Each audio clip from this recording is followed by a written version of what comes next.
Hello, I'm Jake Swann with Mosquito Bites Productions, and I'm here with Mr. Robert Clover Brown. Hi there. How are you doing today? I'm fine, thank you. I'm a bit tired, but I'm fine. Oh, man. Okay, well, we won't try to hold you very long here. You're a Shakespeare, I guess you could say, fanatic, more of an enthusiast. Right. What brought you to North Texas?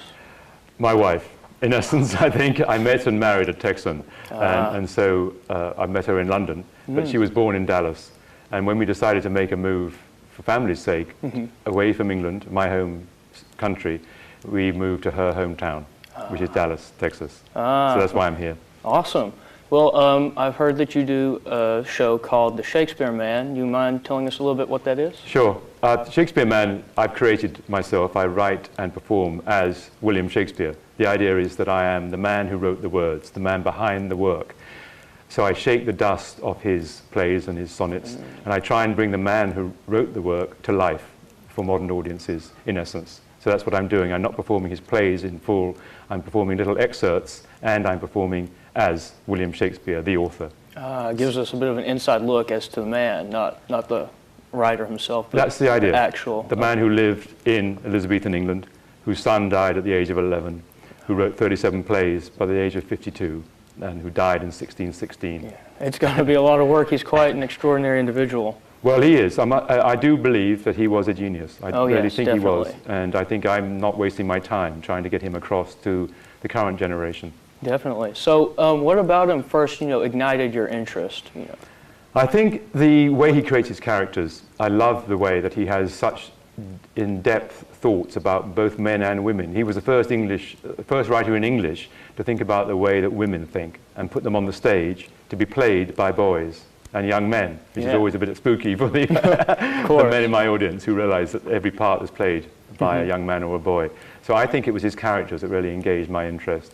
When I was at school, about your age, in my school in England, we had a partial recreation of the Globe Theatre as our school theatre. Oh, wow, that's really cool. So that got me going. Yeah, that can help, I'm sure. I mean, I think your show gives an inside look of, how exactly he's able to portray these characters with such deep, detailed emotions that you can really connect with them. Thank you. I think that's right. I hope that does happen. I try and make that point in my shows, that modern people, young people, could connect with those characters. They face the same problems: loyalty, trust, dishonor, disloyalty, anger, jealousy, love. They're all in Shakespeare's work. It's amazing. Here's a kind of a fun question. If Shakespeare was alive today, do you think he would have made the transition to modern film, or do you think he would have stayed with the traditional magic of the theater? Well, let me just take a drink out of my pewter mug. That's a good question, I think. And I think he'd have been the George Lucas of his day, of our day, meaning, or his day, or whichever day. I think he was, in fact, like George Lucas of Star Wars. He was so imaginative and so talented and so businesslike that I think he would have transformed himself into a great movie maker, as well as being a great playwright, I think. He would have had that talent.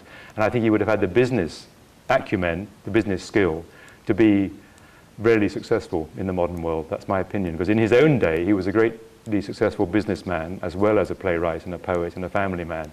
So I think George Lucas.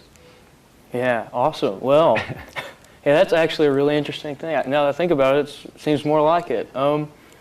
Let's see here. Let's say, is there anything that you might, because you do a lot of research about him to make sure that your stories are accurate, and have you come across any facts that most students would know? One interesting one, I think, is a fascinating moment in his life, was when he got connected, his theatre company got connected with a rebellion, a real-life rebellion against Queen Elizabeth. The people who were plotting against Queen Elizabeth asked his theatre company to put on a particular production of Richard III on a particular night. Richard III is about the deposition, the removal of a monarch. And the following day, after that production, performed by Shakespeare's theatre company, the Earl of Essex ran through, or actually rode through the streets of London, leading a rebellion, so he thought, against the Queen Elizabeth. And he thought that the production the night before would have inspired the audience and the populace of London to support him. It didn't. He failed miserably. Oh, man. He went back home, licking his wounds, and shortly afterwards he was executed. Oh, man. So there was a direct connection there for a moment between Shakespeare and rebellion.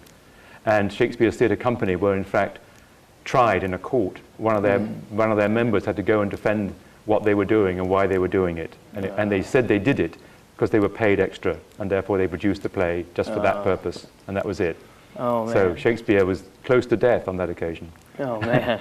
So, well, that is very interesting. I did not know that, because we've done research projects and stuff, but I don't think we really go into it as much as we should.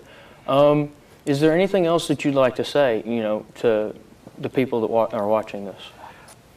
I think the main thing I want to say is that I hope they will take the trouble to make the effort to get through the language to the characters in the Shakespeare's plays, watch his plays. It's hard to read the plays, I think, by themselves if you don't see them performed. The actors put a great deal more into the play through their actions, the way they perform the plays. They're well worth the effort. And I think anyone who does that will have a lifetime of enjoyment. It's really worth the effort, and I hope they'll make it.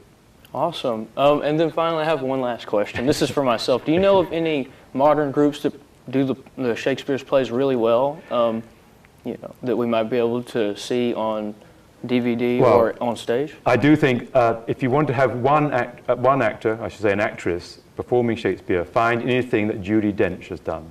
There was a fantastic production which I saw live in the West End of London in the 1970s, 80s, of Macbeth, with Ian McKellen, who now plays, I think it's the wizard in Lord of the Rings, yes, with the long grey hair, and Judi Dench. And they were young at that point, and they played Macbeth, and it's spine-tingling, and it's on DVD. So if you want to see a great performance, watch that one. They played it in the round. They just got up off their stools and went into the middle of the stage and played it like that. And it was really fantastic. That's really, it sounds amazing. I'll have to look into that. Well, I think that's all the time we have. Great. So this has been Jake Swann, Mesquite High TV, I guess you could call it that. And this has been Mr. Clover Brown. It's been a pleasure having you here. I enjoyed it. Or should we say William Shakespeare? Thank you. Signing out, Jake Swann. Bye-bye.